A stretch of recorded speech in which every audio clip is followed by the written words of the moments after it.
do të jetë bashkëpunim më i ngushtë në frytëdhënës. Zoti Dumani ka ngritur disa herë shqetësimin për cilësinë e hetuesve të BK-s dhe ka kërkuar dhe shtesë organike admiratuar një shtesë për 10 oficerë shtri, të cilët kryesisht do të jenë të fokusuar tek hetimet e krimeve financiare, pastrimi i produkteve veprës penale, që janë dhe pikat themi që nuk kanë funksionuar ashtu siç duhet në punën hetimore të deri tanishme.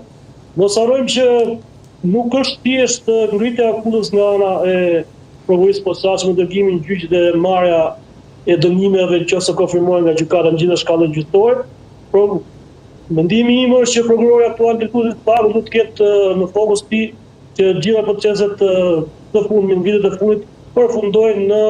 Strasburg. Dhe kemi së paku disa vendime të ish krimeve të rënda që janë kthyer nga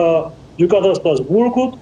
përmendin dhe zotin Arben Froku për proces pa rregull ligjor, sepse fjalën e zoti Brau ka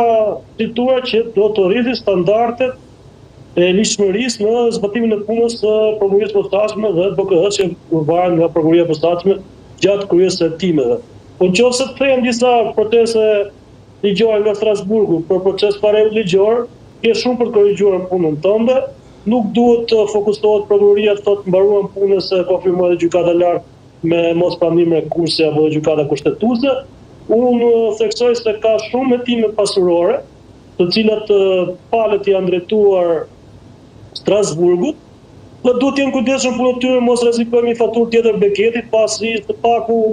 një ishte dënuar nga prokuria nga krimet e rënda, nga prokuria posaçme. Ka marrë një dëshpërblim për 35 mijësh në Strasburg për proces për rregull ligjor, ndërkohë ka edhe procesin për konfiskimin e pronave. Nëse ti bën një statistikë fund vitit që unë kam sekustruar 6 milion, 8 milion euro prona të ardhur në mënyrë palishme. Në fund pastaj vin ca vendime në Strasburg nga 100 milion, 50 milion, 10 milion euro, shkoi grof gati 500 milion euro, atëherë puna është i punë pa cilësi në hetimin e krimeve financiare apo qoftë konfiskimit dhe sekuestrimit të pasurive. Ndjenimin time pyet edhe një vendim tjetër i Strasburgu dhe një vendim arbitrazhi për pronat që ka konfiskuar prokuria posaçme të miratuara nga GPK-a e shkalla parabeli dhe gjykata lart ka bërë mospranim rekursi, aty do duket e cilësia e punës tyre, nëse konfiskohen prona dhe i fut statistikë të kur janë në arkën e shtetit ato të ardhura. Pastaj vjen vendim Strasburgu apo arbitrazhi, do të jetë 10 herë më i lartë. Kjo është kryesore që duhen rrit standardet e punës së prokurorëve në hetimin e pasurive dhe konfiskimin e tyre që të jenë mbështetura në ligj. Kemi vetëm një vendim të zotit kryetar gjykatës së shkallës parë posaçme zotit Bani, që ka kërkuar respektimin nga prokurorët cip themi të ligjit. Pasi kodi i procedurës penale ka të sankcionuar që duhet të ndahen të ardhurat vënë në mënyrë të palishme nga ato të ligjshme, po kemi një qëndrim unison gjithë prokurorëve të prokurisë posaçme, e nga edhe si shqetësim, që konfiskohen madje merr ato që ka trashëguar nga gjyqi, çdo gjë që është e palishme. Kemi vetëm një vendim zotit Bani, i cili e ka ndarë periudhën e përfitimit të ardhurave të palishme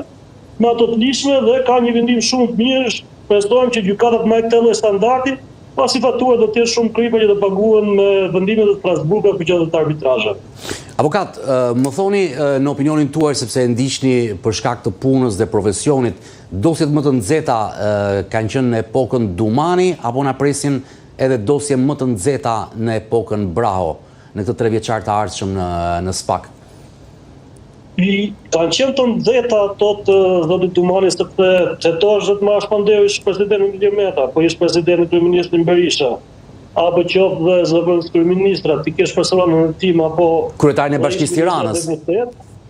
Kryetari i Bashkisë Tiranës gjithashtu, i thash ish kryebashkiak, ish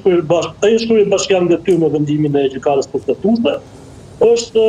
maksimumi që është bërë ndonjëherë në ushtrimin e ndjekjes penale në Republikën e Shqipërisë, sepse as prokuria e krimeve të rënda dhe as gjykata e krimeve të rënda nuk kanë pasur ndonjëherë pandër zyrtar kaq të lartë. Por së fundmi janë hetime që kanë filluar gjatë kësaj periudhe, po që për shkak të kohës që kërkon hetimi do shtrihen edhe për gjatë mandatit që të jetë në krye zoti Brau, do të kemi dosje të nxehta të Akshit, që është dhe zëvendës kryeministrit ARSH-s, por që nuk mund përjashtohet që të ushtrohen ndjekje penale edhe në persona të tjerë që deri tani nuk janë persona në ndërtim, po që mund dalin gjatë fazës të hetimit që mund përfshin nivele më të larta të ekzekutivit shqiptar. Avokat, më jepni idenë tuaj, vërtet ne po komentojmë sot, sepse sot e mori zyrtarisht me këtë ceremoni mandatin 3 vjeçar zoti Brau nga zoti Dumani, por praktikisht detyrën kreu i ri SPAK-ut e filloi ditën e premte, kur ishte në krahun e 2 kolegëve të tij të SPAK-ut në komisionin parlamentar të mandateve për çështjen Balluku. Kjo tregon padyshim edhe një mbështetje që ai do të ketë për çdo dosje të nxehtë për prokurorët edhe në muajt dhe në ditët në vijim, apo jo? Si standard, prokuroria e posaçme si dhe ish prokuroria e krimeve të rënda, këto procese hetohen nga 2 prokurorë. Me ardhen krye të prokurorisë posaçme zoti Dumani, u krijua qendose shumë veçanta, sidomos plumbi i art 1, 2, 3 apo jo ish kryeministrit Berisha apo zotit Meta, kanë qenë dosje që janë hetuar me grup prokurorësh, pasi drejtuesi i prokurorisë posaçme e ka këtë kompetencë që dosje që e kanë kompleksitet hetimesh, kërkon një numër më të madh prokurorësh dhe është bërë në grup prokurorësh me 3. Njëjtë metodë besoj të ndjekë edhe zoti Brau, është standardi vendosur nga zoti Dumani, është komplet i lishëm që dosjet që janë me kompleksitet të madh hetimesh, kërkojnë forca më shumë të hetimore dhe bëhen me 3 prokurorë. Do të kemi dosje me 2 patjetër prokurorë, siç është parashikuar dhe në ligj, apo rregullohet brendshme të strukturës posaçme, por mund të kemi edhe me grup prokurorësh që mund të marrin pjesë drejt për drejt në tim, edhe drejtuesi aktual zoti Brau, ashtu siç ka bërë më parë zoti Dumani. Do kemi patjetër dosje që janë shumë nxehta dhe do të kemi risi në ushtrim ndjekjes penale në vendin tonë, ku rasti më i nxehtë për momentin është i zëvendësisë kryeministrit aktuale dhe akshi që mund përfshihen edhe persona të tjerë me pushtet të lartë në ekzekutiv. Çfarë u tha deklarata e kryeministrit Edi Rama një ditë më përpara ishte më e drejt për drejt, kur për çështjen e imunitetit të zëvendës kryeministres Balluku tha se do të presim gjykatën kushtetuese në 22 janar dhe pastaj do të shprehemi në parlament mbi kërkesën e SPAK-ut, dhe kujtoj për teleshikuesit që gjykata kushtetuese shprehet mbi kërkesën e kryeministrit Rama që kundërshtonte pezullimin e zëvendës kryeministres nga detyra, ndërkohë që SPAK-u tashmë me kërkesën për heqjen e imunitetit ka shkuar një shkallë më lart, pra që kërkon të shkojë tek arrestimi në shtëpi apo në burg, kjo mbetet për tu parë nëse parlamenti jep leje. Po s'ka lidhje as pak me njëra tjetrën, këto është thjesht manovër politike e kryeministrit, me ato këshilltar juridik që ka. Është qendrim politik, nuk është pak qendrim juridik, sepse 22 janar të vitit do shprehet gjykata kushtetuese ka drejt apo s'ka drejt gjykata posaçme pezullon një funksionar të lartë, të zëvendës kryeministrit nga detyra.